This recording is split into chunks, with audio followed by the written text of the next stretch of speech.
هر چندان کشم جبر غم یار،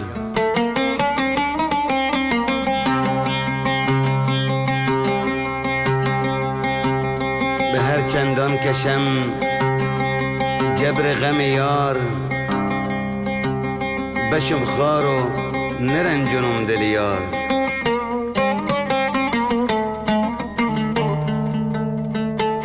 دل دشمن به خاتمه بسوزید،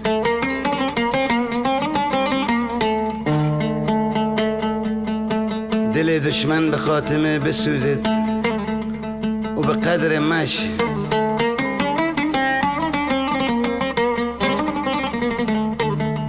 به قدر مش نمی سوزد دل یار. شعر از شاعر احمد حافظ.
بسنه دل مکن بهم تو بیمار، به دست ظالمان بهم مکن خار. بسنه دل مکن بهم تو بیمار، به دست ظالمان بهم مکن خار. تو چشمم همه تقصیر کاریه، گراه عشبتر از آتش نار. تو چشمم همه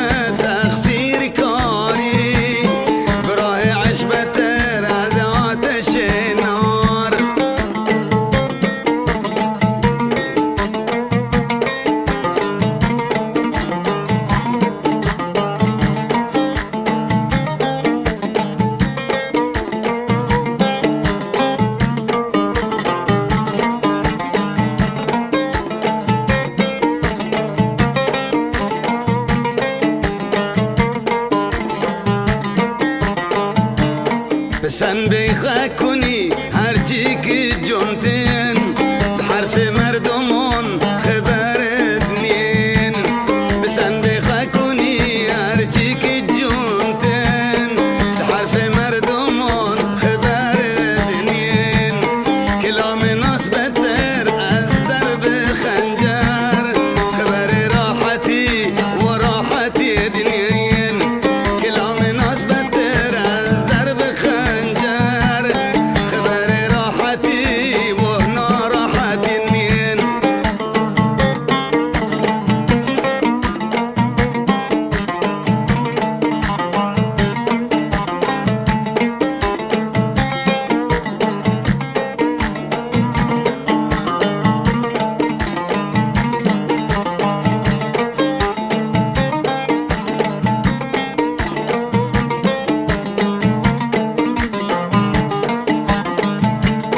گرفتارم ند